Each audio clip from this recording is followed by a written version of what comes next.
பேதுரு 2ஆம் அதிகாரம் 13ஆம் வசனம். நீங்கள் மனுஷருடைய கட்டளைகள் யாவற்றுக்கும் கர்த்தர் நிமித்தம் கீழ். இதான் வாக்குத்தத்த வசனம். நீங்கள் மனுஷர்களுடைய கட்டளைகள் யாவற்றிற்கும் கர்த்தர் நிமித்தம் கீழ்ப்படியுங்கள். பக்கத்தில் உங்களை கை குலுக்கி சொல்லுங்க. கர்த்தர் நிமித்தம் மனுஷர்கள் கட்டளை எல்லாவற்றிற்கும் கீழ்ப்படியுங்கள். ஜெபிப்போம். பரலோக பிதாவே, எங்களோடு கூட நீர் பேசும், எங்களை வழி நடத்தும், எங்களை வாழ வைத்தருளும், ஜீவன் பலம் சுகம் கொடுத்தருளும். இந்த ஆராதனைக்கு வந்த எல்லாரும் மேலும் பூரண கிருபை இருக்கட்டும். இயேசுவின் நாமத்தில் பிதாவே, அல்லேலூயா. மனுஷர்கள் கட்டளையிடுகிற எல்லாவற்றிற்கும் கீழ்ப்படியுங்கள். எதற்காக என்றால் கர்த்தர் நிமித்தம் நான் இதை கீழ்ப்படுகிறேன் அப்படின்னு சொல்லி. வேதத்தில் நம்ம யார் யாருக்கெல்லாம் கீழ்ப்படியணும்னு சொல்லி நிறைய வசனம் இருக்கு. வசனத்தை போதிக்கிறவர்களுக்கு இரட்டிப்பான கனம் கொடுத்து கீழ்ப்படியுங்கள். உங்களை வழி நடத்துகிற ஆத்மாவுக்கு உத்தரவாதம் கொடுக்கிற ஊழியக்காரர்களுக்கு கீழ்ப்படியுங்கள். தாய் தகப்பனுக்கு கீழ்ப்படியுங்கள். எஜமானுக்கு வேலைக்காரர்கள் கீழ்ப்படியுங்கள். அல்லேலூயா. ஒருவருக்கொருவர் கீழ்ப்படியுங்கள். ஆமென். மனைவிகளே, உங்களுடைய புருஷனுக்கு கீழ்ப்படியுங்கள். இப்படி நிறைய கீழ்ப்படிதல் இருக்கு. சரி, இதெல்லாம் மொத்தத்தில் அவர் சொல்லிட்டார். பேதுரு, அவர் வயதில் முதிர்ந்த பேதுரு, அவர் என்ன சொல்றாருன்னா, மனுஷர் கட்டளையிடுகிற எல்லாவற்றிற்கும் கர்த்தர் நிமித்தம் கீழ்ப்படியுங்கள். அல்லேலூயா. அப்போ இதில் எல்லாமே அடங்கிட்டு, மனுஷர்னா உலகத்தில் மனுஷனாக பிறந்த யாராக இருந்தாலும் கட்டளையிடுகிற எல்லாவற்றுக்கும் என்ன செய்யணும்? இது எவ்வளோ பெரிய விஷயம் பாருங்க. அல்லேலூயா. ஆனால் அதை யாருக்காக கீழ்ப்படிய சொல்றாரு? கர்த்தருக்காக கீழ்ப்படியுங்கள். இதான் வாக்குத்தத்தம். கீழ்ப்படிந்தவர்களுக்கு தந்தரலின பரிசுத்த ஆவியானவர். அப்போஸ்தலர் 5:32 சொல்லுது. வாசிங்க.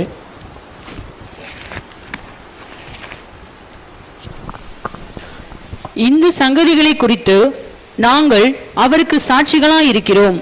தேவன் தமக்கு கீழ்ப்படுகிறவர்களுக்கு தந்தருளின பரிசுத்த ஆவியும் சாட்சி என்றார்கள். கீழ்ப்படுகிறவர்களுக்கு தந்தரலின பரிசுத்த ஆவி. நீங்க கீழ்ப்படியும் பொழுது பரிசுத்தாய் வரும். கீழ்ப்படியாமல் போகும்போது அசுத்தாய் வரும். அல்லேலூயா. சொல்லுங்க அல்லேலூயா. ஆமென். கர்த்தர் பலப்படுத்துவாராக. சரி, இப்போ நீங்க கவனிங்க. கீழ்ப்படிதல் நமக்கு ரொம்ப முக்கியம். நான் கீழ்ப்படிதலை குறித்து சொல்றதை விட கீழ்ப்படிதல்ல ஒரு விஷயம் என்னன்னு கேட்டீங்கன்னா, நமக்கு சகலமும் நன்மைக்கு ஏதுவாய் நடைபெறுகிறது. கர்த்தர் தம்மிடத்தில் அன்பு கூறுவர்களுக்கு சகலமும் எப்படி ஏற்படுகிறது? அதுக்கு கீழ்ப்படுகிறோமா? வாசிங்க. ரோமர் 8:28.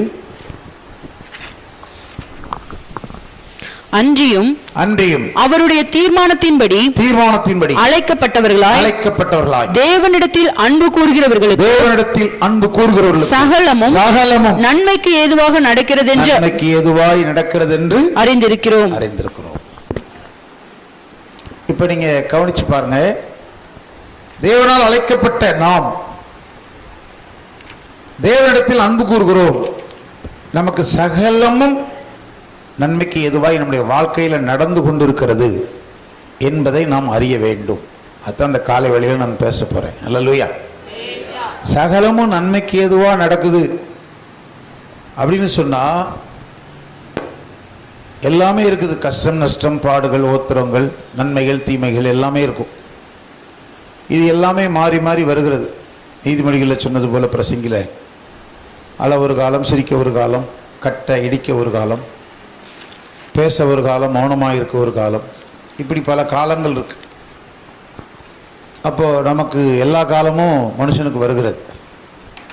சொல்லுங்க அல்லேலூயா. ஆமென். எல்லாமே ஆசீர்வாதம் மட்டும் இருக்கும். நமக்கு ஆசீர்வாதம் தேவை. அதே போல் எல்லா காரியங்களையும் நாம் அனுபவிக்கிறோம், வாழ்க்கையில் மாறி மாறி வருகிறது. இதை ஏற்றுக்கொள்கிற மனப்பக்குவம் நமக்கு வேண்டும். அல்லேலூயா, ஆமென். இது ஏன் நடந்துச்சு, அது ஏன் நடக்கலை, இப்படி மாற்றி மாற்றி என்ன நடந்தாலும் பைபிள்லேயே சகலமும் நன்மைக்கு ஏதுவாய் நடைபெறுகிறதுன்னு யாரை எடுத்துக்கலாம் சொல்லுங்க பாப்போம். யாரு? யோபு சொல்லிட்டாங்க. யோசேப்பு,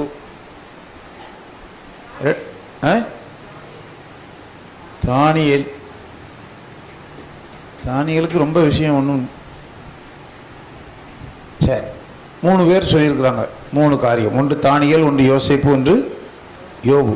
இந்த 3 பேரில் சகலமும் நன்மைக்கு ஏதுவாகவே நடக்கிறதுன்னு எடுக்க முடியுமா அப்படிங்கிற நிலையில் ரொம்ப அதிகமாக சொல்லணும்னா யாரை சொல்லலாம்? யோபு. அப்படியா?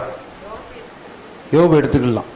ஏன்னா யோசேப்பு அவர் மட்டும் பாடுபட்டார், அப்படியே போய்கிட்டே இருந்து பிரதமர் ஆயிட்டார். சொல்லுங்க அல்லேலூயா, ஆமென். சரி, அதே போல் யோபு வாழ்க்கையை எடுத்துக்கலாம். யோசேப்பு, யோபு எடுத்துக்கலாம். ஆனால் யோபு ரொம்ப அதிகமாய் சோதிக்கப்படுகிறதை ஒரு வெட்ட வெளிச்சமாக வேதாகமத்தில் தேவன் வைத்திருக்கிறார். இப்போ இவர்கிட்ட கேட்கணும், மிஸ்டர் யோபு அவர்களே, உங்கள் வாழ்க்கையில் சகலமும் நன்மைக்கு எதுவாக நடந்திருக்குதா, ஏற்றுக்கிறீங்களான்னு கேட்டால் யோபு என்ன சொல்வார்? என்ன சொல்வார்? ஒருத்தருக்கு சோதனையோ பிரச்சனையோ வரும்பொழுது உடனே யாரை தான் சொல்லுவாங்க? யோபு மாதிரி நான் என்ன செய்தேன், சோதிக்கப்படுதேன், யோபுவை காட்டிலும் பெரிய சோதனை எனக்கு. சொல்லுங்க அல்லேலூயா. யோபு சோதிக்கப்பட்டது மாத்திரமில்லை, ஆசீர்வாதமாக இருந்தான், பணக்காரனாக இருந்தான், பக்திமானாக இருந்தான், அவனுக்கு எல்லாம் இருந்தது. அவனுக்கு சோதனை மட்டும் அவன்கிட்ட பார்க்க முடியாது. அவன் அந்த ஊர்லேயே ஐஸ்வர்யவானாக இருக்கிறான். அவனுடைய பிள்ளைகள் அளவுள்ளவர்களாக இருந்தார்கள். அவன் குறைவில்லாதவனாக ஒளிமுக வாசலிலே இருக்கிறான் சொல்லப்பட்டிருக்கிறது. இந்த அளவுக்கு அவன் எல்லா விஷயத்திலையும் நல்லா இருக்கிறான். அதே விஷயத்தில் சோதிக்கவும் பட்டான், பாடுபட்டான், கஷ்டப்பட்டான். இதெல்லாம் இருக்குது. யோபுட்ட கேட்டால், ஏன் யோபு அவர்களே, நீங்கள் சகல நன்மைக்கு எதுவாக நடந்திருக்குன்னு சொல்கிறீங்களே, இதில் நீங்கள் என்ன கற்றுக்கிட்டீங்க, என்ன நீங்கள் படிச்சுக்கிட்டீங்க, என்ன சொல்வீங்க அப்படின்னு நான் நேற்று நைட்டு யோபுட்ட ஒரு கேள்வி கேட்டேன். யோபு வந்துட்டார் நைட்டு. அல்லேலூயா. நாங்கள் நைட்டு ஒரு 10 மணிக்கு ஸ்டார்ட் பண்ணி 2:30 மணிக்கு தான் அதை பற்றி தோத்துறோம். அல்லேலூயா, ஆமென். அப்போ யோபுட்ட கேட்குறேன், யோபுவே நீங்கள் என்ன சொல்லுவீங்க அப்படின்னு சொல்லி. தோத்துறோம். அல்லேலூயா. யாரும் தூங்கலை. அப்போ உடனே ஜோசுவாக்கு ஃபோன் அடித்தேன், நாங்களே தூங்காமல் இருக்கோம், நீ தூங்கலாமாப்பா, எழுந்து அப்படின்னு சொல்லி அவன்கிட்ட இந்த கேள்வியை கேட்டேன். மொத்தத்தில் ஒரு பல காரியங்களை யோசித்த பொழுது நானா சில காரியங்களை குறித்து கொண்டேன். அதை தான் உங்களுக்கு சொல்ல போகிறேன். அல்லேலூயா. நீங்கள் உங்கள் வாழ்க்கையில் பல தரப்பட்ட நிலையில் நீங்கள் இருப்பீங்க. சிரிக்கலாம், அழலாம், என்ன சாப்பிடலாம், சாப்பிடாமல் இருந்திருக்கலாம், சில நாள் நல்லா உடுத்தலாம், உடுத்தாமல் இருந்திருக்கலாம், பல நிலைகளில் சோர்ந்திருக்கலாம், உற்சாகமாக இருந்திருக்கலாம். இதெல்லாம் நம்ம வாழ்க்கையில் மாறி மாறி தானே வருது. அல்லேலூயா. நான் கடந்த வெள்ளிக்கிழமை நைட்டு நானும் பாஸ்டமாவும் சென்னை கிளம்பணும். பிரைட், கர்த்தருக்கு ஸ்தோத்திரம். எத்தனாவது மகான்னு யோசிச்சு பார்க்க, 3வது மகள். ஃபோன் பண்ணி குழந்தை உண்டான டைமில் இருந்தே சொல்லிகிட்டே இருக்கிறான். அவளுக்கு முதல் பொம்பளை பிள்ளை, 2வது 2 பிள்ளைகள் 7 மாதத்தில் பிரச்சனை ஆகி போச்சு. 2 பிள்ளைகள். அது உங்களுக்கு தெரியுமோ தெரியாதோ தெரியல. அடுத்து 4வது குழந்தை உண்டாகிறா. அதுவும் கர்ப்பப்பை திறந்துருக்குது, அதுக்கு தையல் போடணுன்ட்டாங்க. அது பண்ணி கிட்டத்தட்ட 6வது மாதத்துலேருந்து ரொம்ப ரெஸ்ட்லே ஒவ்வொரு நாளும் எப்படி போகணும்னு கஷ்டப்பட்டுட்டே இருந்தான். ஆனால் ஃபோன் பண்ணி எனக்கு எப்பொழுதும் சொல்லுவா. என்ன சொல்லுவான்னா, எப்பா நீங்கள் வந்துடணும், நான் ஆஸ்பத்திரிக்கு போகிறேன்னா நீங்கள் வந்துடணும், அம்மாவையும் கூட்டிகிட்டு வந்துருக்கேன். அம்மாவை அனுப்பிவிட்றேன், நான் எதுக்கு அங்கே வந்து நான் என்ன பண்ண போகிறேன், ஜோமனிக்கிட்டு தான். இல்லைப்பா நீங்கள் தான் வரணும், அம்மா விட்டாலும் பரவாயில்ல. அந்த அளவுக்கு சொல்லிகிட்டே இருக்கிறான். சரிம்மா, அவள் அந்த நிலைமையில் இருக்கும்போது நம்ம அவளை வருத்தப்படுத்த, சரிம்மா வந்துடுறம்மா, அப்பா வந்துடுவேன், நீ சொல்லு உடனே கிளம்பிடும் சொல்லிகிட்டே இருக்கு. சொல்லுங்க அல்லேலூயா. ஆஸ்பத்திரிக்கு போய் சேர போகிற புதன்கிழமை, அப்போ இன்னைக்கு வர முடியாதம்மா, எனக்கு வெள்ளிக்கிழமை முக்கியமான ஒரு ப்ரேயர் இருக்குது, நான் அதுக்கு போகணும். அப்போ நான் வெள்ளிக்கிழமை போய் ஆஸ்பத்திரியில் சேர்ந்துக்கிட்டேன் அப்படின்னு வெள்ளிக்கிழமை ஆஸ்பத்திரியில் சேர்ந்துட்டு ஃபோன் பண்ணிட்டான். நாங்கள் இரவு கிளம்பி சனிக்கிழமை காலையில் 7:15 அங்கே போகிறேன். 6:30 பெண் குழந்தை சுகமாய் நார்மல் டெலிவரியில் 3 கிலோ வெயிட்டில் பிறந்தது. கர்த்தருக்கே மகிமை. அல்லேலூயா. ஆமென். குழந்தை பிறந்தது கர்த்தருக்கு மகிமை. ஏன்னா 2 குழந்தைகள் நடுவில் இடையில பிரச்சனை ஆயிருக்குதே. ஏன்? அதில் அவள் எவ்வளோ கஷ்டப்பட்டிருப்பா, நாங்கள் எவ்வளோ கஷ்டப்பட்டிருப்போம். இப்போ இந்த பாதை நிலைமைகளெல்லாம் யோசிக்கும் பொழுது சகலமும் நன்மைக்கு எதுவாய் நடைபெறுகிறது அப்படின்னு நீங்கள் எடுக்க முடியுமா? அல்லேலூயா. சரி, நான் போயிட்டு திங்கக்கிழமை புறப்பட்டு செவ்வாய்க்கிழமை காலையில் வந்துட்டேன். நான் மருமகன் ஸ்டீவன் வந்திருந்தேன். அப்படி தான் முழுதுற ஜோகத்தில் பிரசங்கம் பண்ணார். 3 பேரும் சேர்ந்து ஒரு இடத்திற்கு சென்றோம். சென்ற இடத்துல ஒரு இடத்துல நின்று பேசிக்கிட்டு இருக்கிறேன். திடீர்னு தலை சுற்றி வந்துட்டு காலையில் 11 மணிக்கு. ஸ்பீடாக என்னையை கார் கூட்டு போயிருப்பான்னு சொல்லி காரில் போய் உட்கார்ந்துருக்கிறது தான் தெரியும். அப்படியே உடம்பெல்லாம் வேர்த்து கொட்டிட்டு முந்தி எப்பொழுதும் வர்ற மாதிரி அப்படியே மயங்கிட்டேன். 1 மணி நேரம் முடிஞ்சது. பிறகு எப்படியோ வரும்போது பிறகு ஒரே வாமிட்டிங், சட்டை கட்டெல்லாம் நனைஞ்சு போச்சு. காரில் இருந்தேன், என்ன செய்ய முடியும்? அப்படியே வந்து இங்கே இறங்கி நடக்க முடியாமல் நடந்து உள்ளே போய் ஆஃபீஸில் உள்ள இந்த என்னுடைய பெட்டில் படுத்துட்டேன். 2-3 நாள் படுத்த இடத்த விட்டு எந்திக்கலை. இந்த நிலைமையில் அப்படி இருந்தேன். ஏன்? சகலமும் நன்மைக்கு எதுவாய் நடைபெறுகிறது. அல்லேலூயா. சொல்லுங்க அல்லேலூயா. ஆமென். பிறகு அதிலேருந்து ரிலீஃப் ஆகி கொஞ்சம் சுகத்தை கர்த்தர் கொடுத்துருக்கிறார். ஆமென். அல்லேலூயா. எனக்கு என்ன அப்படின்னா, நிற்க முடியாது. ஒரு பிரச்சனை, உட்கார்ந்தா நல்லா காற்று ஜில்லு ஜில்லுன்னு நல்லா இருக்கணும். இது ஒன்று தான். பேசிட்டு வேணா இருப்பேன், எவ்வளோ நேரம்னாலும் பேசுவேன். நின்று பேச முடியாது, அது ஒரு குறிப்பிட்ட லெவல் தான். அதுக்கு மேலே போயிட்டுனா மயக்கம் வந்துடும். ஆனால் உட்காந்து பேசலாம். இப்போ நீங்கள் உங்கள் வீடுக்கெல்லாம் விசிட்டிங் வராமல் இருக்கிறதுக்கு ஒரு காரணம் இல்லை, நான் இருப்பேனா? சொல்லுங்கள் அல்லேலூயா. கார் இருக்குது, வந்துடுவேன். இங்கேருந்து காரில் ஏறுறது வர ஏறி உட்காந்து டயர்டாயிரும். பிறகு கொஞ்சம் சரி பண்ணி உங்கள் வீட்டுக்கு வந்து எனக்கு சரியான காற்று வேணும். அந்த படி இருக்கலாம், இல்லை கொஞ்சம் தூரம் நடந்து வரலாம், திருப்பி உங்கள் ஜோம் பண்ணிவிட்டு திருப்பி நடந்து வரலாம். குடிக்கிற விஷயம், டீ காஃபி இதெல்லாம் வந்து சுகர் ப்ரெஷர்லாம் இருக்கிறதுனால இது ஒரு பிரச்சனை. அல்லேலூயா. இதான் என் உடல்நிலை. இப்படி இருந்தால் கொஞ்ச நாள் உயிரோடு இருப்பேன். அதுக்கு மேலே எப்போ உயிர் போகும்னு எனக்கு தெரியாது. அப்படி நிலைமையில தான் நான் இருக்கிறேன். ஆனால் எனக்காக நீங்கள் ஜெபம் பண்ணிடுங்க. சகலமும் நன்மைக்கு எதுவாக இருக்கிறது. அல்லேலூயா. லேசில் உயிர் போக விட மாட்டேன். சொல்ல இதான் நிலை. உங்களுக்கு நான் ஜெபிக்கிறேன். நீங்கள் நல்லா இருக்கணும்னு எப்பொழுதுமே நினைப்பேன். நீங்கள் நல்லா இருப்பீங்க, ஆசீர்வாதமாக இருப்பீங்க.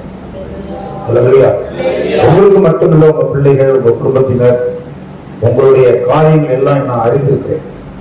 நான் இருந்தாலும் உங்களை முழுமையாக அறிந்த ஒருவர் இந்த உலகத்திலே உண்டுன்னா நான் ஒரு ஆள் தான் அப்படின்னு என்னால் சாட்சியா சொல்ல முடியும்.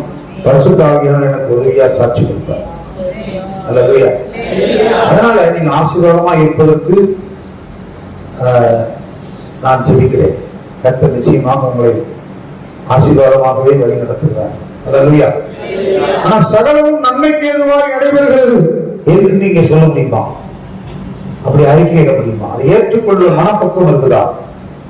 அப்ப நான் யோகிட்ட கேட்ட பொழுது யோகிட்ட இருந்து சில காரியங்களை எப்படி எடுத்துக்கொள்ளலாம் பிரசங்கம்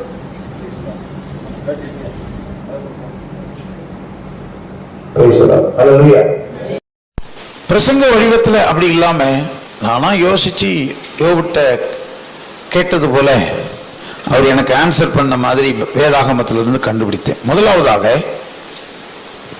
நாம் என்ன எடுத்துக்கொள்ளலாம் என்றால் 1ஆம் அதிகாரம் 9ஆம் வசனம் வாசிங்க. 10ஆம் வசனம். அதற்கு சாத்தான் கர்த்தருக்கு பிரதித்திரமாக, யோபு விருதாவாகவா தேவனுக்கு பயந்து நடக்கிறான்? நீர் அவனையும் அவன் வீட்டையும் அவனுக்கு உண்டான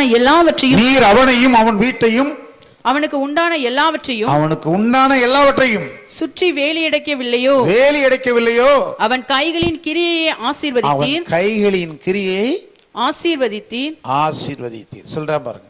சாசு சொல்றான், நீர் எல்லாத்தையும் வேலி அடைச்சு வச்சிருக்கிறீர், அவன் கையின் எதை செஞ்சாலும் அவன் கிரியைகளை என்ன செய்கிறீர்? ஆசீர்வதித்தீர். அல்லேலூயா. 10ஆம் வசனம் தானே? ஆமென். இதுக்கு என்ன நான் எழுதிக்கிட்டேன் அப்படின்னா, யோபு சொல்ற விஷயம் நான் என்ன கற்றுக்கிட்டேன், என்ன நான் சொல்ல முடியும்? சகலமும் நன்மைக்கு ஏதுவானா, தேவன் கொடுக்கிறவர், அடுத்து எடுக்கிறவர், அடுத்து எடுத்தாலும் கொடுத்தாலும் எடுத்ததை மீண்டும் ரெட்டிப்பாய் தருகிறவர். ஆகையால் நான் அவரை தேடுகிறேன். அல்லேலூயா. தேவன் கொடுத்திருக்கிறார், கொடுத்த மாதிரி என்ன செய்வார்?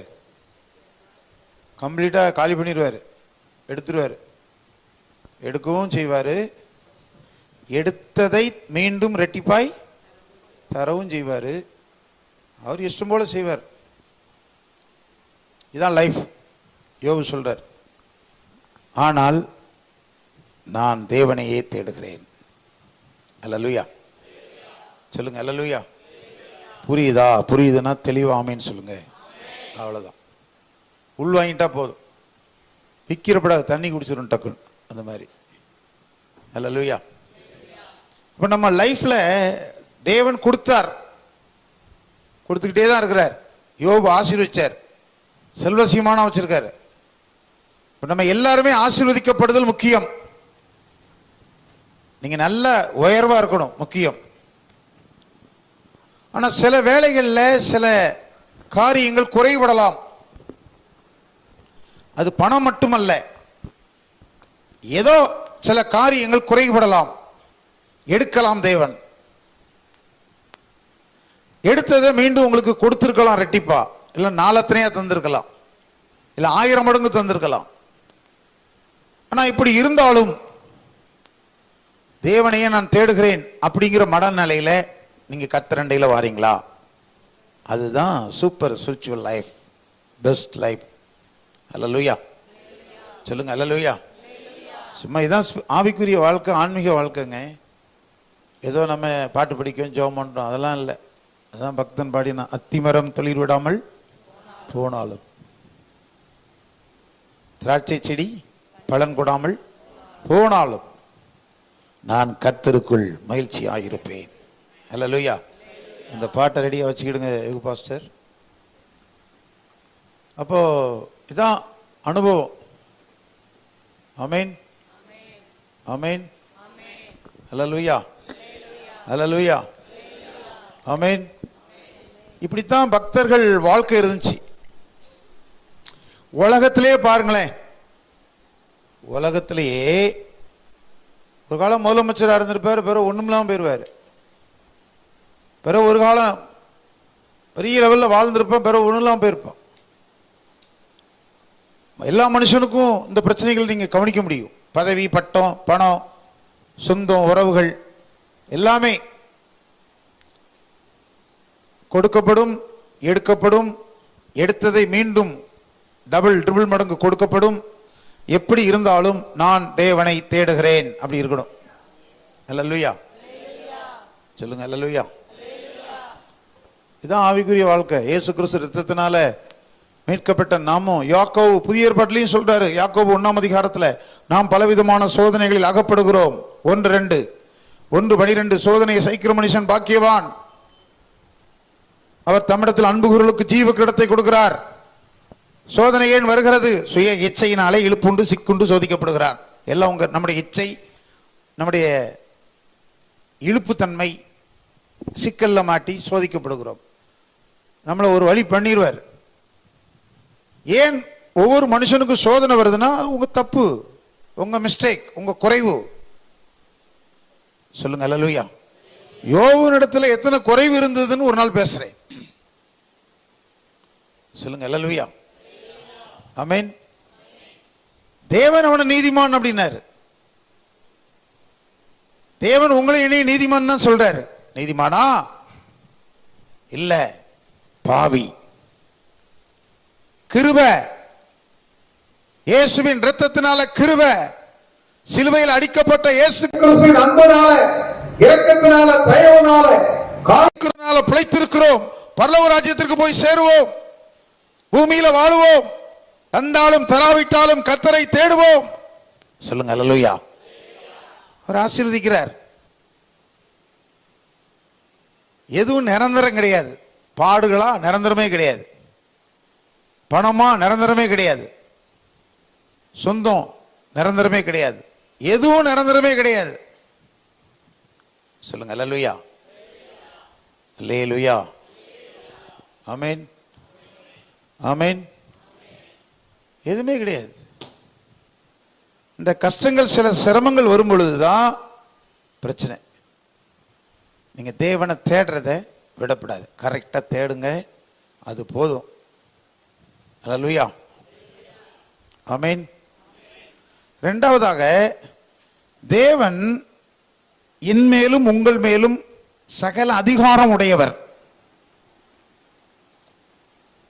நம்மை உருவாக்கி இருக்கிறார், உண்டாக்கி இருக்கிறார். தாயின் கருவிலே நம்மை கற்பம் தரிக்க வைத்திருக்கிறார்.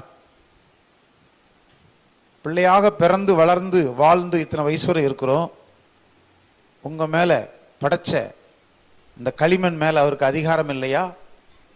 ஒரு குயவன் தன் களிமண்ணை பிசைவதற்கு, ஒரு பாத்திரமாய் வளைந்தெடுப்பதற்கு, அந்த பாத்திரம் சரியில்லைன்னா அதை உடைச்சி திருப்பி பிசைஞ்சி வேறொரு பாத்திரமாய் எடுப்பதற்கு அவருக்கு அதிகாரம் இல்லையா? மிதியிடுகிற களிமண். அதான் ரோமர் 9:21 நினைக்கிறேன். வாசிங்க 9:21. மிதியிட்ட ஒரே களிமணினாலே குயவன் ஒரு பாத்திரத்தை கனமான காரியத்துக்கும் ஒரு பாத்திரத்தை பலவீனமான காரியத்துக்கும் பண்ணுகிறதற்கு மண்ணின் மேல் அவனுக்கு அதிகாரம் இல்லையோ? ஒரு குயவனுக்கு அதிகாரம் இல்லையோ? நம்ம மேல அதிகாரம் செலுத்துறதுக்கு பூரண உரிமை உள்ளவர் தேவனாகிய கர்த்தர், ஹோலி ஸ்பிரிட், பரிசுத்த ஆவியானவர், ஜீசஸ் கிரைஸ்ட், இயேசு கிறிஸ்து. அல்லேலூயா. அதிகாரம் இருக்கு. அதை நினைச்சுக்கிட நீங்க என்ன ஒருத்தரும் ஒன்றும் நினைக்காத கிடையாது. யாருமே ஒன்றும் பண்ண முடியாத இடத்துல நீங்க இருக்கலாம். ஆனா உங்களை என்னை எதையும் பண்ணுவதற்கு, எதையும் செய்வதற்கு அதிகாரம் உடையவர் ஒரு இருக்கிறார். அவர் தேவனாகிய கர்த்தர். அதுக்கு பயந்து நடக்கணும். அவர் இருக்கிறாரு. யோபு மேல அதிகாரம் செலுத்துறார். என்ன அதிகாரம் செலுத்தினாரு? அல்லேலூயா. 1:12 வாசிங்க. கர்த்தர் சாத்தானை நோக்கி, இதோ அவனுக்கு உண்டானவை எல்லாம் உன் கையில் இருக்கிறது. சாத்தான் வந்து நிக்கிறான் யோபுட்ட. அப்ப தேவன் அதை பார்த்துட்டு சொல்றாரு. இப்ப இது பைபிள்ல அப்படி போட்டிருக்கு. ஆனா யோபுக்கு தெரியாது.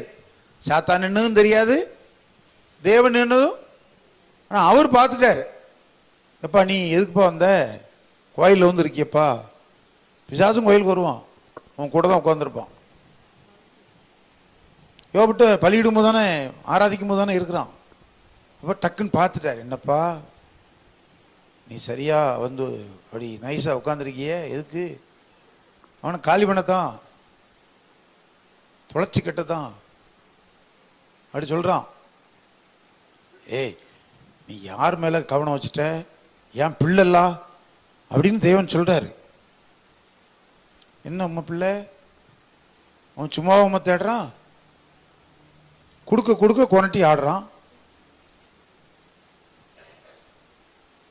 சொல்லுங்க அல்லேலூயா, ஆமேன். அவ்வளோதானே, இதான் சொல்கிறாமே. விருதாவா அம்மா சேவிக்கான், நீர் கொடுத்துட்டே இருக்கீரு, அதனால் வந்து கை தட்டி பாடுறான். எல்லாம் கரெக்டாக இருக்கு, வீடு, ஆஸ்தி, சொத்து, சுகம், பிள்ளை, குடும்பம், குட்டி, காரு, பங்களா எல்லாம் கரெக்டாக இருக்குய்யா. அப்படி எடுத்து பாரோ, நம்ம தேடானான்னு பார்ப்போம். இதான் அவருக்கு அதிகாரம். உடனே அவன் கையில் கொடுத்துட்டாரு. செஞ்சு பாருப்பா, நீ என் பிள்ளை ஸ்ட்ராங்காக இருப்பான். சொல்லுங்க அல்லேலூயா, ஆமேன். கம்ப்ளீட்டாக காலி பண்ணிட்டான் எல்லாத்தையும், ஒன்றும் விடலை. இவன் நீங்க 2ஆம் அதிகாரம் 6ஆம் வசனம் வாசிங்க. அப்பொழுது கர்த்தர் சாத்தானை நோக்கி, இதோ அவன் உன் கையில் இருக்கிறான், ஆகிலும் அவன் பிராணனை மாத்திரம் தப்பவிடு என்றார். உயிரை மட்டும் விட்டுரு, என்னாலும் செஞ்சுக்கான்ட்டான். உடம்பு பூரா பருக்களை கொடுத்து வியாதி, அத்துமீறி ஒரு வியாதி வந்துட்டு, வியாதியில் செத்துட்டாலும் பரவாயில்ல, உயிரோட உட்கார்ந்துக்கிட்டு இருக்கான். என்ன செய்ய? சாவு வந்தாலும் பரவாயில்ல, முடிஞ்சிடும். ஆனால் சாவு கிடையாது. ஆண்டவர் சொல்லிட்டாரு, அவன் உயிரை மட்டும் என்ன செய்யக்கூடாது. உட்காந்து முழிச்சு உட்காந்துக்கிட்டே இருக்கான். என்ன செய்யா? அப்படி வியாதி இருக்க, இந்த பிரச்சனை மாறவே இல்லையே, கொடூரமா இருக்க, என்ன பண்ண? அவருக்கு அதிகாரம் இருக்கு. சொல்லுங்க அல்லேலூயா, ஆமேன். 2ஆம் அதிகாரம் 10ஆம் வசனம் வாசிங்க. அதற்கு அவன், நீ பைத்தியக்காரி பேசுகிறது போல பேசுகிறாய், தேவன் கையிலே நன்மையை பெற்ற நாம் தீமையை பெற வேண்டாமோ? தீமையை பெற வேண்டாமோ? நன்மையை பெற்ற நாம் தீமையை பெற வேண்டாமோ? இப்படி நம்ம சொல்ல முடியுமா? நன்மையை பெற்ற நாம் ஒரு கஷ்டம் வரும்போது சொல்லுவோம், நமக்கு நல்லது தானே. கை வைத்து சொல்லுங்க அல்லேலூயா. அப்ப அவ்வளோ யோபு சொல்றாரு, தேவன் கொடுத்துட்டாரு யோபுவை. சாஸ்ட கொடுக்கலாமா?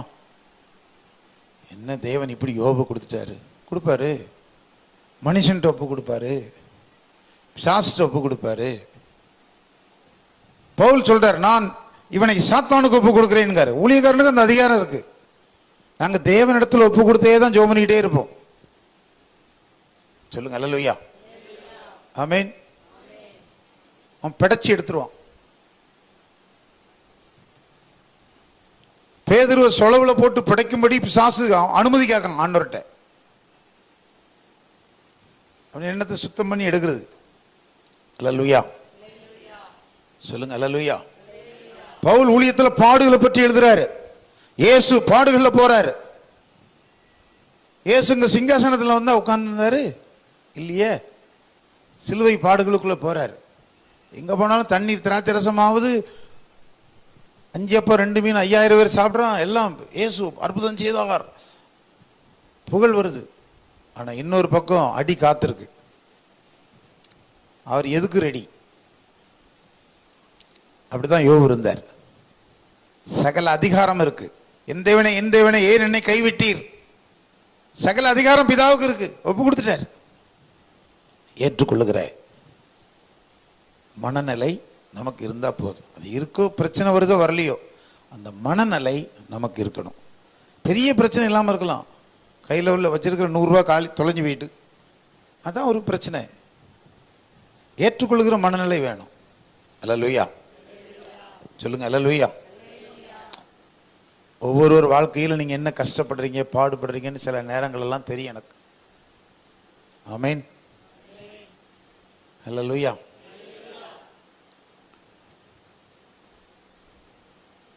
அருமையானவர்களே, அந்த டைம் உங்கள் மனப்பக்குவம் எப்படி இருக்கு? தேவன் சர்வ அதிகாரம் உடையவர்னு யோபு சொல்வார். 3வது காரியம் சொல்றேன். அவர் மனநிலையில் ஸ்டடி மைண்ட் உள்ளவர். அவர் எந்தெந்த இடத்துலலாம் துன்பப்பட்டார், சஃபர் ஆனார் பாருங்க.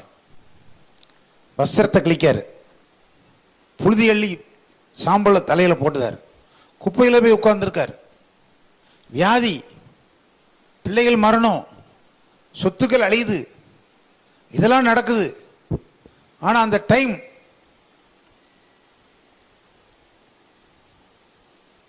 கொஞ்சம் யோசிச்சு பாருங்க. இப்படி எல்லா டைம் அப்படி போயிட்டே இருக்கு. ஃப்ரெண்ட்ஸ் எல்லாம் வந்து கேள்வி கேட்டுட்டே இருக்கான். பவுல் சொல்றாரு, தெளிவா பேசுறாரு. சரி, இந்த டைம் மட்டும் இல்லை, ஃபர்ஸ்ட் பணக்காரனா எல்லா ஆசீர்வாதம் பெற்று இருக்கும் பொழுதும் ஸ்டடி மைண்டில் தான் இருக்கிறான். சொல்லுங்க அல்லேலூயா. மனநிலையில கரெக்டாக இருக்கிறான். அதே மாதிரி பிரச்சனை பாடுகள் வந்தாலும் அந்த டைம்ல அவன் என்ன செய்தாலும், மனைவி சொல்றா, பைத்தியக்காரி பேசுகிறது போல பேசுகிறாயே, நன்மையை பெற்ற நாம் தீமையை கத்தர் கொடுத்தார், கத்தர் எடுத்தார், கத்தருக்கு எவ்வளவு தெளிவா சொல்றான் பாருங்க. மைண்ட் செட்டிங்க பாருங்க. சரி, ரெட்டிப்பான ஆசீர்வாதம் வந்துட்டு, ரெட்டிப்பான ஆசீர்வாதம் வந்த உடனே எல்லாரும் வந்துட்டான். சொந்தக்காரன், பக்கத்து வீட்டுக்காரன், பழகினவன், நண்பன் எல்லாம் நினைச்சிட்டான். வந்து அவனுக்கு ஒரு தங்க காசும் பொன் ஆபரணத்தையும் கொடுக்குறான். ஒவ்வொருத்தரும் இந்த சொத்து வரை சேருது. ஒரு தங்க காசுனா ஒரு பவுன், 8 கிராம் தான் ஒரு தங்க காசு. இன்னைக்கு விலைக்கு எவ்வளோ ஆச்சு? 1 லட்சம் ரூபாய், 80,000 ரூபாய் ஆச்சு. அப்படி ஒரு தங்க காசையும் கொடுத்து தங்க ஆபரணத்தையும் வாசிங்க. 42ஆம் அதிகாரம் 11ஆம் வசனம். அப்பொழுது அவனுடைய எல்லா சகோதரரும் சகோதரிகளும் முன் அவனுக்கு அறிமுகமான அனைவரும் அவனிடத்தில் வந்து அவன் வீட்டிலே அவனோடு போஜனம் பண்ணி கர்த்தர் அவன் மேல் வரப்பண்ணின சகல தீங்கி நிமித்தம் அவனுக்காக அங்கலாய்த்து அவனுக்கு ஆறுதல் சொல்லி அவரவர் ஒவ்வொரு தங்க காசையும் அவரவர் ஒவ்வொரு பொன் ஆபரணத்தையும் அவனுக்கு கொடுத்தார்கள். ஒவ்வொரு ஆபரணத்தையும் கொடுத்தார்கள். தங்க காசையும் எல்லாரும் கொடுக்குறாங்க. தங்க ஆபரணம் வச்சுக்காங்க. அப்போ என்ன அர்த்தம்? தங்க ஆபரணங்கள்லாம் எதுக்கு கொடுக்கணும்? பாடுபடுறவங்களுக்கு கொடுக்கணும். அல்லேலூயா. அடுத்து ஆசீர்வதிக்கப்பட்டான். இப்போ எல்லாம் வந்துட்டு, ரெட்டிப்பான ஆசீர்வாதம்லாம் வந்துட்டு, அந்த டைமும் எந்த பாஸ்டமும் இல்லாமல் அப்படி இருக்கு. அப்போ நான் இவன் போய் சொல்லலாம், ஐயா இப்படி கஷ்டப்பட்டீங்களே ஐயா, யோபு ஆறுதல் சொல்கிறீங்கயா.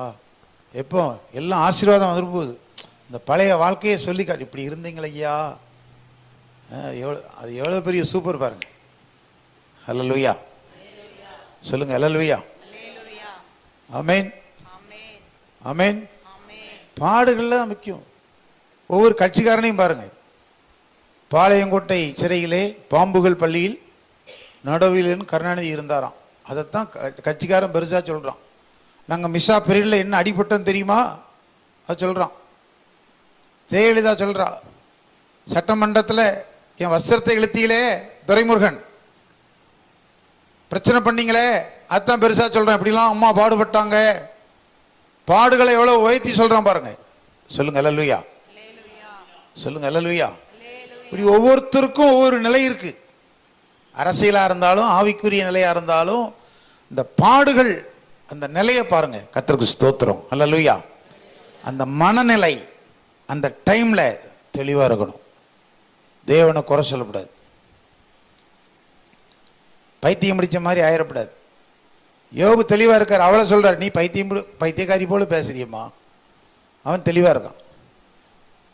கொஞ்சம் யோசிச்சு பாருங்க. இன்னைக்கு எவ்வளவு பேர் இன்னைக்கு பிரச்சனை வந்துட்டா அவங்க மனநிலையில எப்படி இருக்கீங்க? வாய் உதடு நாக்கெல்லாம் கரெக்டாக பேசுது. மனநிலை எப்படி இருக்கு? மைண்ட் திங்கிங், உங்களுடைய சிந்தை, உங்க அந்தரங்கம் எப்படி இருக்கு? யோபு சூப்பர். சைக்காலஜிக்கலாக ஸ்டடியாக இருந்தார்.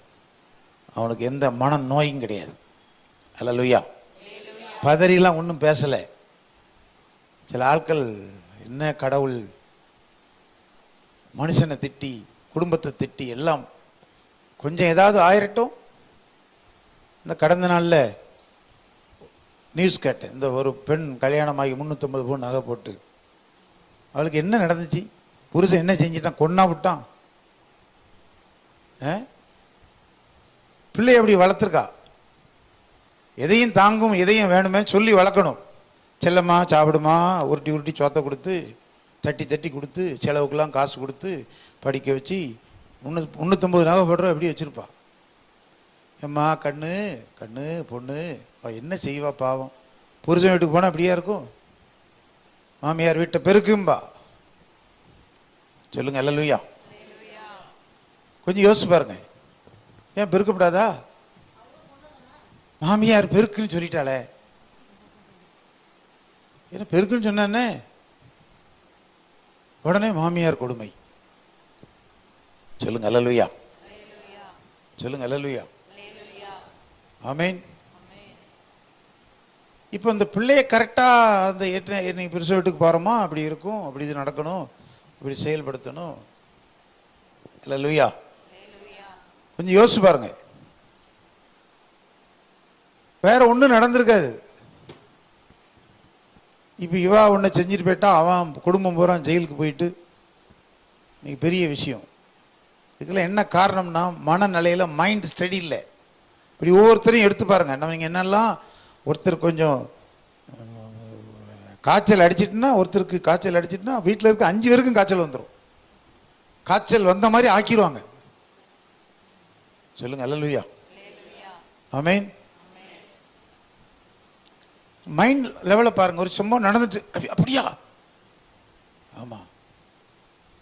அல்லேலூயா. ஆமேன். ஒருத்தன் ஆசீர்வதிக்கப்பட்டா இன்னொருத்தனுக்கு பொறுக்காது மனநிலை. அவனுக்கு கஷ்டம் வந்துட்டு அப்படின்னா, மனுஷன் முகம், போற போக்கு, மனசு பேசுற பேச்சு,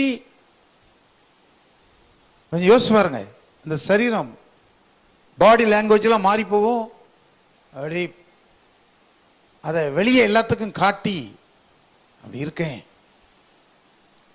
இல்லை இல்லை, நீ மனநோயாளி மாதிரி நடக்கப்படாது. யோபு அப்படி நடக்கலை. ஸ்டடி மைண்டில் கரெக்டாக நடந்தார். என்ன வந்தாலும் எது நடந்தாலும் அப்பாவை நான் ஸ்தோத்தரிப்பேன். அல்லேலூயா. ஆமேன். ஆமேன்.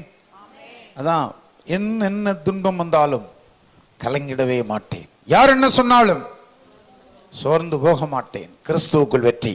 அல்லேலூயா. சொல்லுங்க அல்லேலூயா. அல்லேலூயா. ஆமேன். ஆமேன்.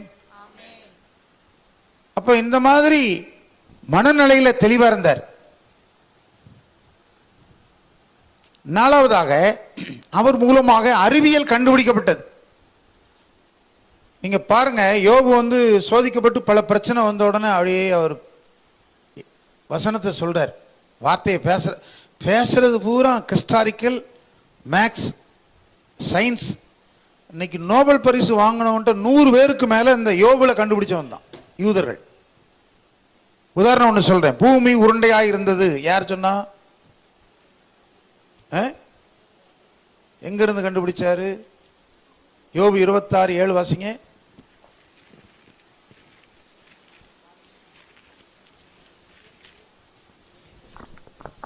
அவர் உத்தர மண்டலத்தை வெட்ட வெளியிலே விரித்து பூமியை அந்தரத்திலே தொங்க வைக்கிறார். அந்தரத்தில் தொங்க வைக்கிறார். இந்த வார்த்தை இருக்கு. இதை வச்சுதான் கண்டுபிடிச்சார். அந்த கண்டுபிடித்தவர் அவர் அதான் எழுதியிருக்கார். நீங்க வாட்டர் சைக்கிள், தண்ணீரை எப்படி வானம் உரியுது, உறிஞ்சி திருப்பி மேகமாகி கீழே தண்ணீரை கொண்டு வருதுங்கிறத கண்டுபிடிச்சது யாரு? எங்கிருந்து கண்டுபிடிச்சாரு? 8ஆம் வசனம் வாசிங்க. அவர் தண்ணீர்களை 36:27.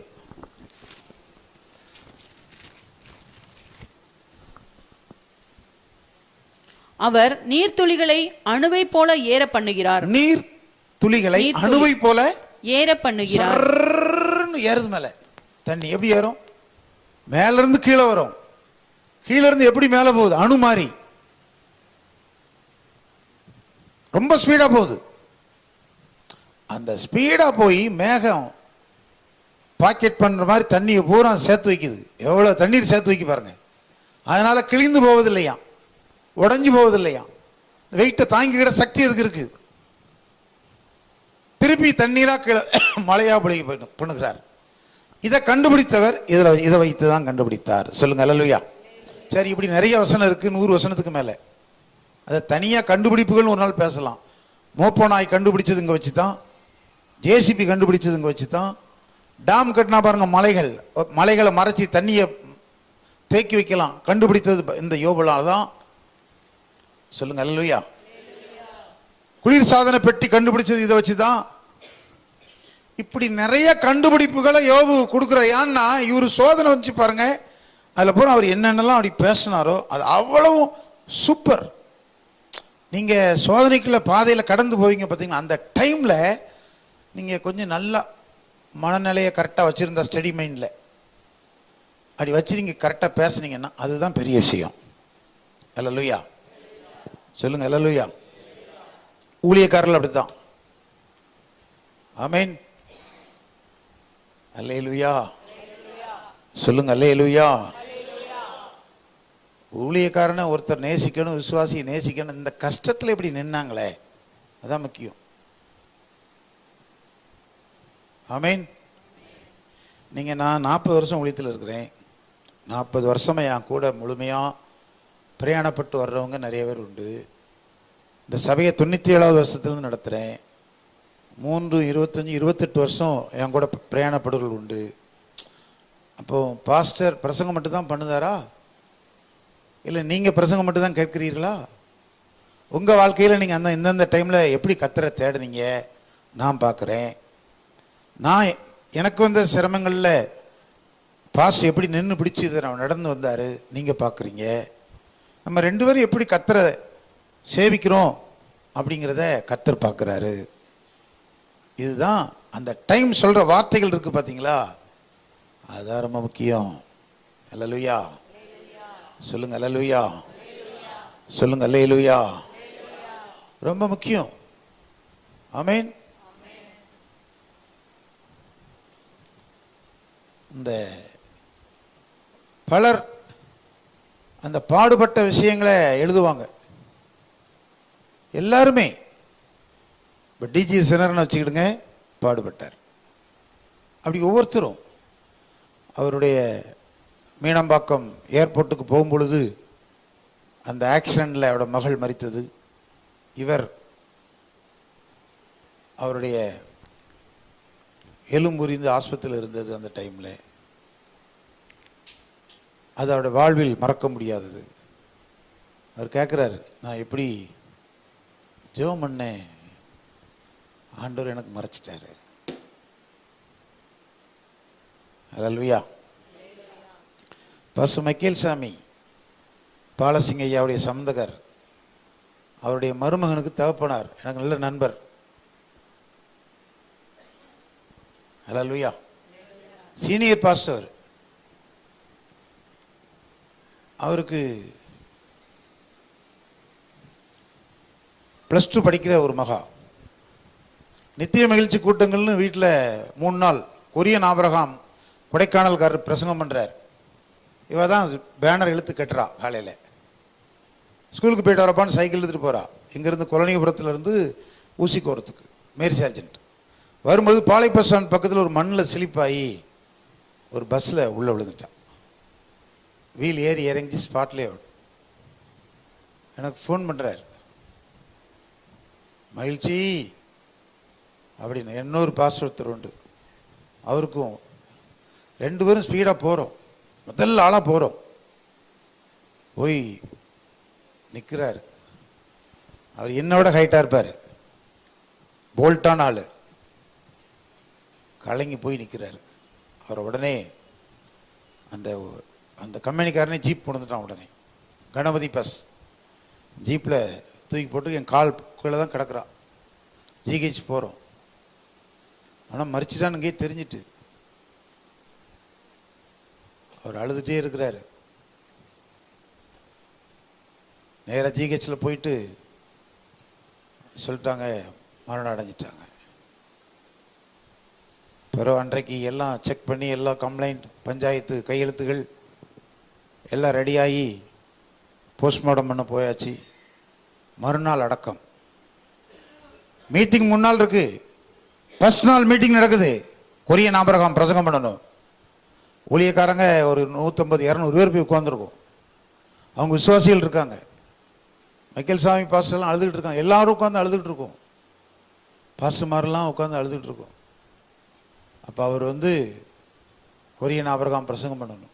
என்ன பேசுவார்? பாட்டு படிக்க ஆரம்பித்தாங்க. அல்லேலூயா சொல்லுங்க, அல்லேலூயா சொல்லுங்க, அல்லேலூயா. பாட்டு, என்னை மறவா இயேசுநாதா உன்னதமானவரின், அப்படி பாட்டு ஓடுது. நான் அப்படியே யோசிக்க, என்னடா பாட்டு இந்த நேரத்தில் பாட்டா அப்படி வருது. அப்படி யோசித்தேன். ஆனால் ஆவிக்குரியவங்க, ரட்சிக்கப்பட்டவங்க, ஊழியக்காரர்கள், விசுவாசிகள், உண்மையுள்ளவர்கள், கர்த்தரை உண்மையாக தேடுகள்லாம் பைத்தியக்காரர்கள். பைத்தியக்காரர்கள் தான். கிறிஸ்துவுக்கு பைத்தியம். பக்கத்து வீட்டுக்காரர் என்ன நினைப்பான்? அப்படியே பாட்டு ஓடுது. அவர் பிரசங்கம் பண்ணணும். எளிமை இருந்து அழுதார். கொரியன், நான் எப்படி பேசுவேன்? ஆனாலும் பேசினார். 3 நாள் மீட்டிங் நடந்துச்சு. மறுநாள் அடக்கம். சொல்லுங்க, அல்லேலூயா சொல்லுங்க, அல்லேலூயா. அருமையானவர்களே, நமக்கு எந்த பாடுகளில் போறோமோ அட் அ டைம் நீங்க எப்படி இருக்கிறீங்க, என்ன சொல்றீங்க, அதெல்லாம் முக்கியமானது. எழுதி வைக்கப்படக்கூடியவைகள். இந்த பாதை முக்கியம். நீ மறந்தாலும் தேவன் மறக்க மாட்டார். அந்த நேரத்தில் என்னென்ன காரியங்களை நீங்க ஸ்டடி மைண்ட்ல இருந்தீங்க அப்படின்னா அதற்கு ஆசீர்வாதங்கள் உண்டு. அல்லேலூயா சொல்லுங்க, அல்லேலூயா ஆமென். டாக்டர் கலைஞர் அப்படின்னு இந்த கருணாநிதிக்கு பேர் வந்துச்சியான்னு சொல்லி ஒரு இதில் போட்டிருக்கான். டாக்டர்கள் மாநாட்டில் பேசுகிறார். ஒரு இதில் டாக்டர் பட்டம் வாங்கினவங்க எல்லாரையும் கூட்டி உட்கார வச்சு பேசுகிறார். இங்கிலீஷ்லேயே பேசுகிறார். பேசிட்டு அவர் கையில் ஒரு கடிதம் கொண்டு அன்பழகன் பொதுச் செயலாளர் கொடுக்குறார். வாங்கி படித்து பார்க்காரு. பேசிக்கிட்டே வச்சுட்டார். 1 மணி நேரம் பேசி முடித்தார். முடித்தோடனே சொன்னாராம் அன்பழகன்ட்ட, அன்பழகா நீ கார் எடு அப்படின்னாராம். அப்போ என்ன, வண்டியில் ஏறி உட்கார்ந்தோடனே, தலைவரை உங்கள் கையில் ஒரு கடிதம் கொடுத்தனே, அது என்ன மேட்டர் அப்படின்னு கேட்டார். டோன்ட் வரி அன்பழகா, மனைவி செத்து போயிட்டா, அவன் வீட்டுக்கு தான் போகிறேன். மனைவி செத்துட்டான்னு தெரிஞ்சு நீங்கள் 1 மணி நேரம் எப்படி பேசுனீங்க? அதான் எழுதப்பட்டது. அல்லேலூயா கை வைத்து சொல்லுங்க, அல்லேலூயா சொல்லுங்க, அல்லேலூயா. பாடுகள் பதறி என்னத்தையே பேசப்படாது. நீ கரெக்டா நல்ல மனநிலையோடு தெய்வீகத்தை பேசுவார்கள். ஆனால் அதெல்லாம் சயின்டிஸ்ட், உங்களுக்குள்ள அறிவியல் எல்லாம் வெளிப்படும். கர்த்தருக்கு ஸ்தோத்திரம். அல்லேலூயா. ரெக்கார்ட் ஆகும், சரித்திரத்தில் பதிவு செய்யப்படும். ஆமென். அல்லேலூயா. +1 படிக்கிற என் மகள் மரித்தாள்.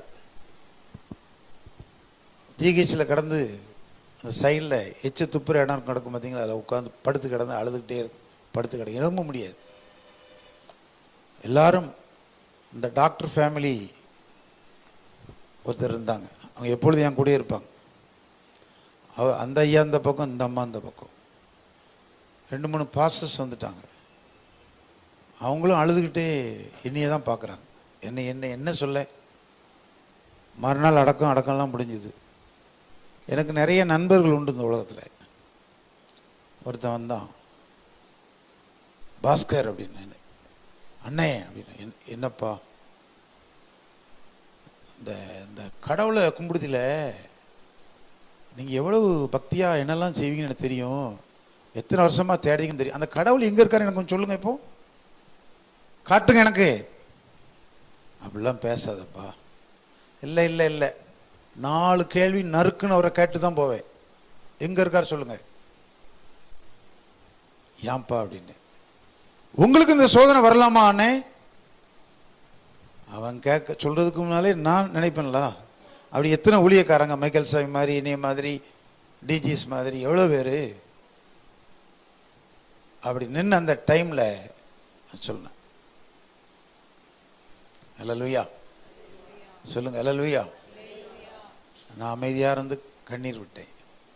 என் காலை தொட்டு கும்பிட்டு சொன்னான், உங்கள்கிட்ட ஆசீர்வாதம் வாங்கிட்டு போகிறேனே அப்படின்ட்டு. அல்லேலூயா, ஆமென்.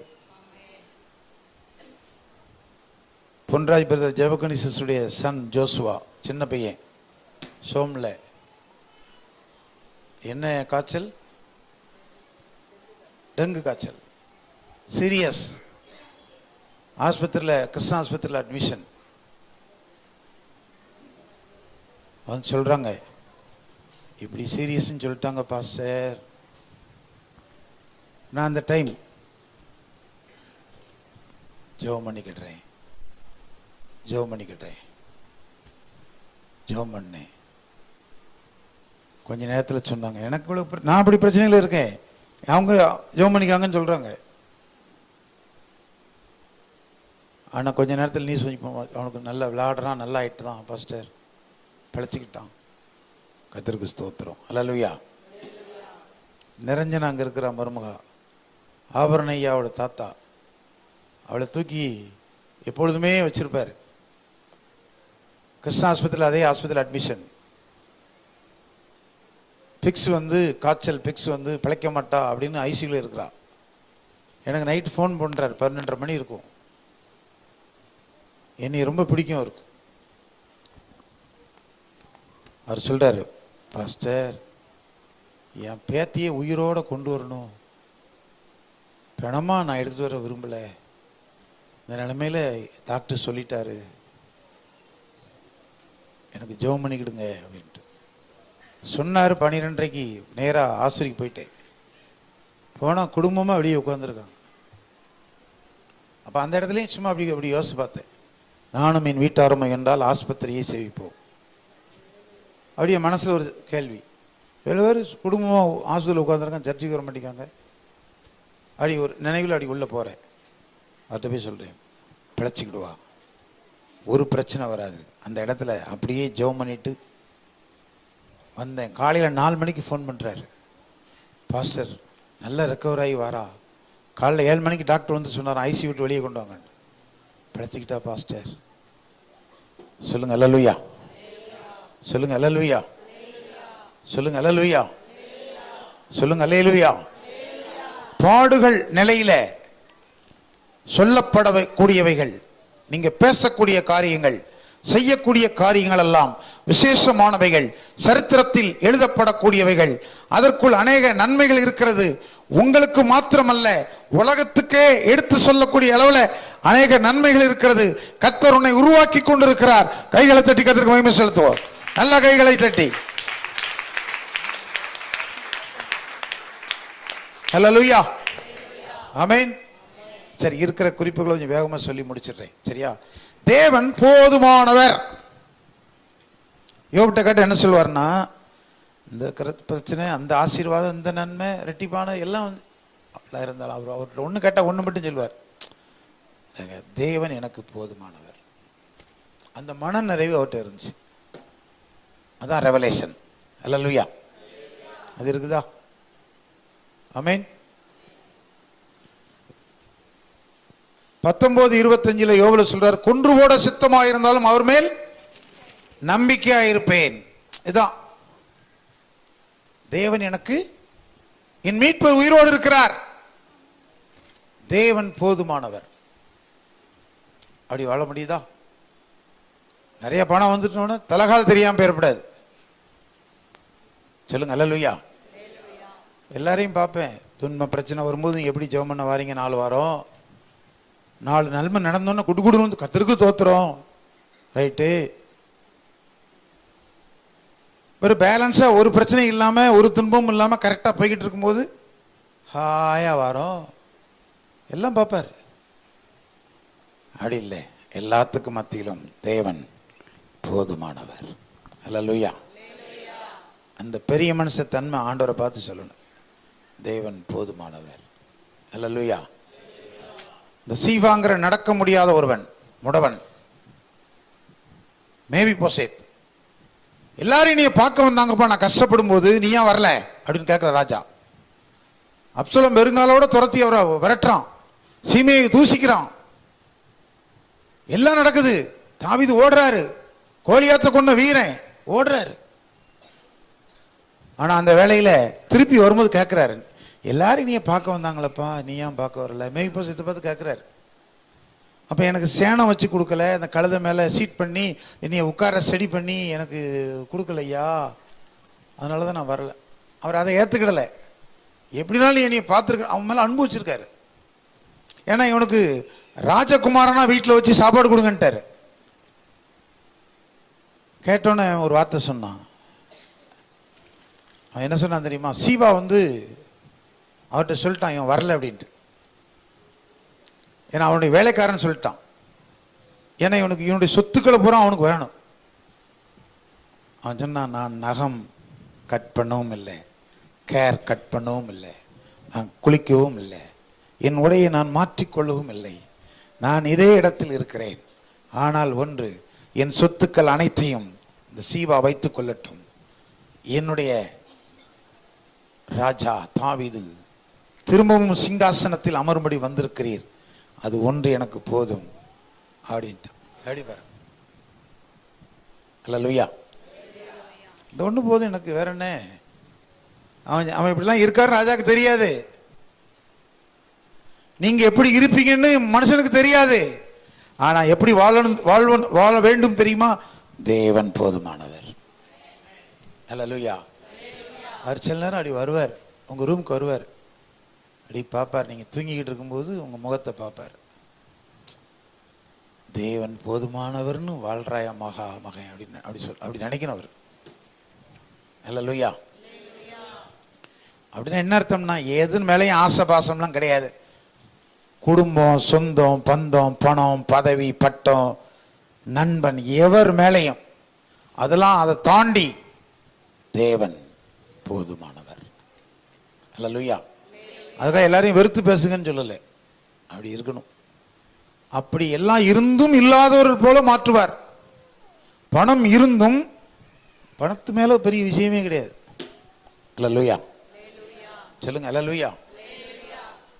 தெரியாது. ஆமென்.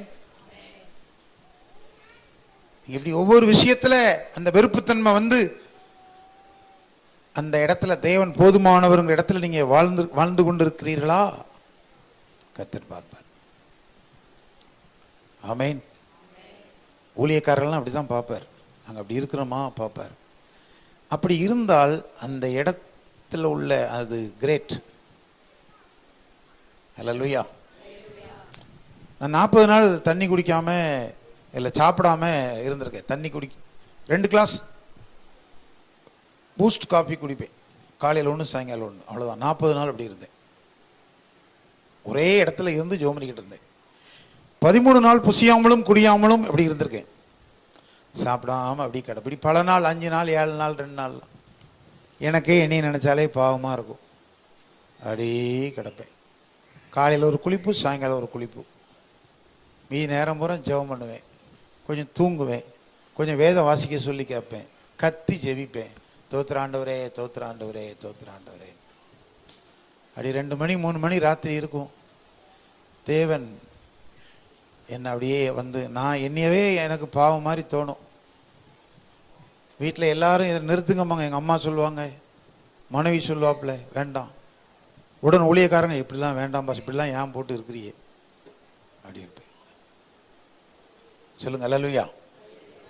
ஆனால் தேவன் அப்படி பார்ப்பார். இவன் சாப்பாட்டு பிரியனா, போஜன பிரியனா, சாப்பாட்டை விரும்புவானா தெரியும் அவருக்கு. ஆனால் நல்லா சாப்பிடுவேன். ஃபாஸ்டிங் இல்லாத டைமில் நல்லா சாப்பிடுவேன். சொல்லுங்க அல்லேலூயா. ஆமென். அவனுக்கு தெரியாது, சாப்பிட்றதான் தெரியும். ஆனால் தேவனுக்கு தெரியும், பார்ப்பாரு. என் பிள்ளை சாப்பாட்டு மேலே பிரியம் உள்ளவன் இல்லை. இதே மாதிரி ஒவ்வொன்றா சொல்ல முடியும். அப்படி ஸ்டெப் பை ஸ்டெப்பாக அப்படி வாழ்ந்து கர்த்தரோடு நீங்கள் இருக்கணும், நான் இருப்பது போல். அல்லேலூயா. பவுல் சொன்னார், என்னை போல் ஆகுங்கள் அப்படி சொல்றார். அப்போ பாருங்க, நம்ம லைஃப்ல தேவன் வழி நடத்தும் விதங்கள். ஹல்லேலூயா. தனிமையை தேவன் விரும்புகிறார். நீங்க தனிமையா இருக்கணும் அவர்கிட்ட வந்து. எல்லாம் சில நேரங்களில் விட்டால் நீங்க தனிமையா ஒரு பாதையில் போய்கிட்டு இருப்பீங்க. அந்த பாதையில் யாருமே உங்க கூட வரமாட்டாங்க. அந்த டைம் போய் ஆண்டவர் பாதத்தில் உட்காந்து அப்படி இருப்பீங்க, தனிமையா இருக்கணும். என்னப்பா என்னாச்சு உனக்கு அப்படிலாம் அவர் கேட்க மாட்டார். பாட்டில் அமர்ந்திருக்கணும். 14:14 வாசிங்க. யோபு 14:14. மனுஷன் செத்த பின் பிழைப்பானோ? எனக்கு மாறுதல் எப்போது வருமென்று எனக்கு குறிக்கப்பட்ட போராட்டத்தின் நாளெல்லாம் நான் காத்திருக்கிறேன். வெயிட் பண்றேன். தனிமையா இருப்பேன். யாருக்கும் தெரியாது. என் பிரச்சனை யாருக்கு தெரியும்? உங்க பிரச்சனை உங்களுக்கு தானே தெரியும். ஏதாவது எந்தெந்த நேரத்தில் எப்படி இருக்கிறீங்கன்னு. அப்படிப்பட்ட நேரம் ஆண்டவர்கிட்ட போய் உட்காருங்க. வந்திருக்கிறேன்யா, வந்திருக்கிறேன், அதை பார்ப்பார். அல்லேலூயா சொல்லுங்க. அல்லேலூயா. நான் சொல்றது அனுபவ ரீதியான கிறிஸ்தவ வாழ்க்கையை பேசிட்டு இருக்கேன். அல்லேலூயா. ஆமென். பணிவு வேண்டும். பணிவு வாசிங்க. 40:4 யோபு 40:4. இதோ நான் நீசன், நான் உமக்கு என்ன மறு உத்தரவு சொல்லுவேன்? என் கையினால் என் வாயை பொத்திக் கொள்கிறேன். பணிவு. யோபுட்ட கேட்ட என்ன சொல்லுவார்? என்ன வெளிப்படுத்துறீங்க? எல்லாம் பணம் இருந்துச்சு, எல்லாத்தையும் ஆண்டவர் எடுத்துக்கிட்டாரு, சாத்தான் தூக்கிட்டு போயிட்டான், அனுமதிச்சிட்டாரு, அடுத்து திருப்பி கொடுத்தாரு, எல்லாம் வந்தது போனது இருந்தது வச்சது. ஆனால் அப்படி இருந்தாலும் நான் அவர்கிட்ட பணிவாக நடந்துக்கிடுவேன். நான் நீசன், நான் பாவியான மனுஷன், பணிஞ்சி இருப்பேன். அல்லேலூயா சொல்லுங்க. அல்லேலூயா. பணிவு வேணும். பணிவு தேவன்ட்ட. ஆமென். நீங்க தேவ சமூகத்துக்கு வரும் பொழுது நீங்க நடந்து வர்ற நடைய பார்த்தே சொல்லிடுவார், நீ பணிவான ஆளு, துணிவான ஆளுன்னு சொல்லிடுவார். அல்லேலூயா சொல்லுங்க. அல்லேலூயா. சர்ச்சுக்குள்ள வந்து அப்படி பணிவா, ஆண்டவரே இயேசுவே, பணிவு. உங்க வீடுகளையும் தேவனை பற்றி பேசும்போது ஒரு பணிவு. பணிவு இல்லாம தனிவு இல்லாம வாழப்படாது. யோபு சோதனைக்கு மத்தியில் கற்றுக்கொண்டது என்ன? பணிவு. அல்லேலூயா சொல்லுங்க. அல்லேலூயா சொல்லுங்க. அல்லேலூயா சொல்லுங்க. அல்லேலூயா. அடுத்து என்னன்னா, ஆறுதல் சொல்ல சிலர் நமக்கு வேணும். பாடுகள் இருக்கும் பொழுது நமக்கு ஆறுதல் சொல்றதுக்கு சில ஆள் வேணும் நமக்கு. 2:11 வாசிங்க. யோபுவுடைய 3 சிநேகிதராகிய தேமானியனான எலிபாசும் சூகியனான பில்தாவும் நாகமாத்தியனான சோப்பாரும் யோபுக்கு நேரிட்ட தீமைகள் யாவையும் கேள்விப்பட்டபோது அவனுக்காக பரிதபிக்கவும் அவனுக்கு ஆறுதல் சொல்லவும் ஒருவரோடொருவர் யோசனை பண்ணிக்கொண்டு அவரவர் தங்கள் ஸ்தலங்களில் இருந்து வந்தார்கள்.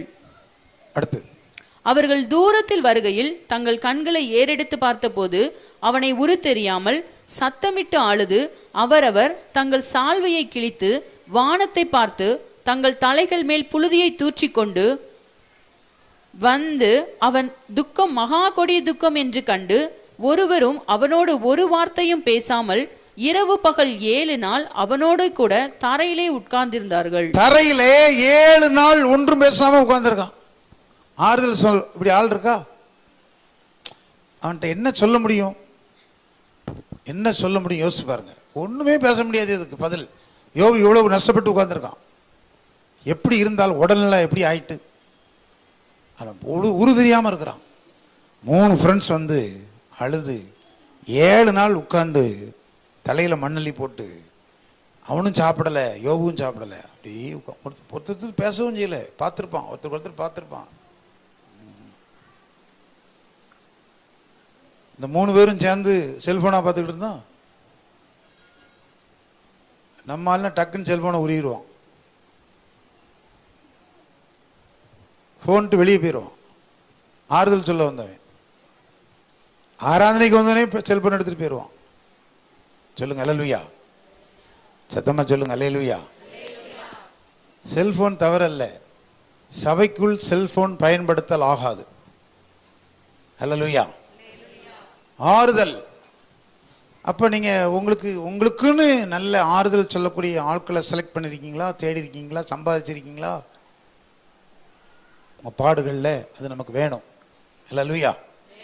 அடுத்து நடுவர் தேவை. நம்ம பிரச்சனைகளுக்கு மத்தியில் ஒரு நடுவர் நமக்கு வேண்டும். அல்லேலூயா. சொல்லுங்க அல்லேலூயா. ஆமேன். 16:2 வாசிங்க. 9:33. இப்படிப்பட்ட அநேக காரியங்களை நான் கேட்டிருக்கிறேன். நீங்கள் எல்லாரும் அலட்டுண்டாக்குகிற தேற்றரவாளர்.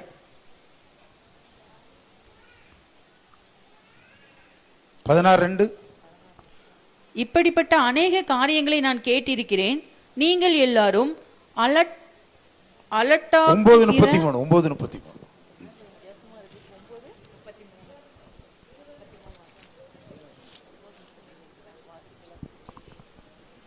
9:33 இல்லையா? எங்கள் இருவர் மேலும் தன் கையை வைக்கத்தக்க, எங்கள் இருவர் மேலும், தேவனுக்கும் யோபுவுக்கும் எங்கள் இருவர் மேல் கையை வைக்கத்தக்க மத்தியஸ்தன் எங்களுக்குள் இல்லையே. மத்தியஸ்தன் இல்லையே. தேவன் இவ்வளவு சோதிச்சிட்டாரு, நான் இவ்வளவு பிரச்சனைக்குள்ள ஆக்கிட்டேன், இது யான்னு கேட்க ஒருவர் இல்லையா? உண்டு. அவர் தான் கர்த்தராகிய இயேசு கிறிஸ்து. ஹல்லேலூயா. பூமிக்கு வந்தார், மத்தியஸ்தரா வந்தார், நின்றார், பேசுகிறார், பரிந்து பேசுகிறார். இந்த அத்திமரம் வெட்டுண்டு போக வேண்டாம், இருக்கட்டும், கொத்தி எருபடுகிறேன்.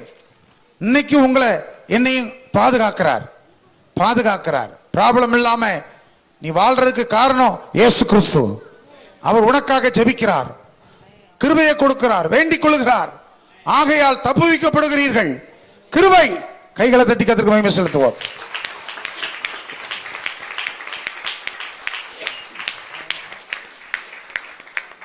அல்லேலூயா. பாடுகள் நம்மை பரிசுத்தப்படுத்துகிறது. பிடிக்கிறேன். சோதிக்கப்பட்ட பின்பு சுத்த பொன்னாக மாறுவேன். 23:10. பாடுகள் பரிசுத்தப்படுத்துகிறது. ஏன் உங்களுக்கு பாடு வருதுன்னா பரிசுத்தம் உண்டாயிட்டே இருக்கு. உங்களை எப்படி பரிசுத்தப்படுத்தணும்னு அவருக்கு தெரியும். விடவே மாட்டார். உன் பாவம், உன் வாழ்க்கையில் இருக்கிற சில காரியங்கள் இருந்தா உன்னை பரிசுத்தப்படுத்தும்படி, அல்லேலூயா, சுத்த பொண்ணா மாற்றும்படி அவர் கிளியரா, தகப்பன் தன் பிள்ளையை சிர்ச்சிப்பது போல தண்டிப்பது போல தண்டிக்கிறார் என்று எபிரேயர்ல சொல்கிறான். அப்படியாக தேவன் சில பாடுகளை அனுமதிப்பார். ஏன்னா பரிசுத்தம் உண்டாக. அல்லேலூயா. ஒரு கஷ்டம் வருதுன்னா முதல்ல நம்ம குறைதான் தெரியணும். ஐயோ, இந்த காரியத்துக்கு வந்துட்டோ, இந்த விஷயத்துக்காக வந்துட்டோ. அல்லேலூயா. சொல்லுங்க அல்லேலூயா. தாவீது பத்சேபாள் இடத்துல பாவம் செய்து அவன் கணவனை கொன்னுட்டான், உரியாவை. போர் முனையில் விட்டு கொல்லுன்னு நிருபம் எழுதி கொடுத்துட்டான். தாவீது தேவன் இதை பார்த்துட்டார். அவனுக்கு ஒரு கதையை சொல்ல சொன்னார். ஏழை ஒருவன் இருந்தான்னு ஒரு கதையை சொல்ல சொல்லி அவனுக்கு புரிய வச்சார். ஆனால் புரிய வச்சாலும் அவன் பிள்ளையை கர்த்தர் அடித்தார். அது மனநோயினால பாதிக்கப்பட்டு அலங்கோலமாக இருந்தது என்று வேதம் சொல்லுகிறது. ஏனென்றால் ஒரு தண்டனையை கொடுத்தார், ஒரு மரணத்தை கொடுத்தார். அவன் கொடிய இனி பரிசுத்தப்படுத்தும் ஆண்டவரேன்னு விழுந்து 7 நாள் உபவாசம் பண்ணி ஜெபித்தான். அப்படி ஜெபித்த பொழுதோ அடுத்து ஒரு குழந்தை ஜெரித்தால், அதே பத்சேபாள். அவன்தான் பார்க்கிறோம் சாலமோன். அல்லேலூயா. சொல்லுங்க அல்லேலூயா. ஆமேன். அதில் சாலமோன்னு அவன் பேர் வைக்கல. எதுக்கு வைக்காம விட்டான்னு தெரியல. அவனுக்கு 1000 மனைவி, ரொம்ப சேட்டை பண்ணுவான்னு விட்டுட்டான். இன்னைக்கு என்ன பேர் வச்சா அப்படின்னா, வாசிங்க 12ஆம் அதிகாரம் 1 சாமுவேல் 12:24 கடைசி பகுதி. 24 23. 1 சாமுவேல் 12:23. நானும் உங்களுக்காக விண்ணப்பம் செய்யாதிருப்பேன். இல்ல 2 சாமுவேல் 12:21 வாசிங்க. அப்பொழுது அவன் ஊழியக்காரர் அவனை நோக்கி, நீர் செய்கிற இந்த காரியம் என்ன? பிள்ளை உயிரோடு இருக்கையில் உபவாசித்து அழுதீர், பிள்ளை மரித்த பின்பு எழுந்திருந்து அசனம் பண்ணுகிறீரே என்றார்கள். அதற்கு அவன், பிள்ளை இன்னும் உயிரோடு இருக்கையில் 24. பின்பு தாவீது தன் மனைவியாக பத்சேபாளுக்கு ஆறுதல் சொல்லி அவளிடத்தில் போய் அவளோடு சயனித்தான். அவள் ஒரு குமாரனை பெற்றாள், அவனுக்கு சாலமோன் என்று பெயரிட்டான். அடுத்து வாசிப்போம். அவனிடத்தில் கர்த்தர் அன்பாயிருந்தார். அவர் தீர்க்கதரிசியாகிய நாத்தானை அனுப்ப அவன் கர்த்தரின் நிமித்தம் அவனுக்கு எதிதியா என்று பெயரிட்டான். எதிதியா என்று பெயரிட்டான். ஹல்லேலூயா சொல்லுங்க, ஹல்லேலூயா சொல்லுங்க, ஹல்லேலூயா. ஆண்டவர் பெரியவர். தேவன் சரியான பாதையில் நம்மை பாடுகள் மத்தியில் கொண்டு போவார், பரிசுத்தப்படுத்துவார். ஹல்லேலூயா சொல்லுங்க, ஹல்லேலூயா. எல்லாரும் எழுப்பி நிற்போமா?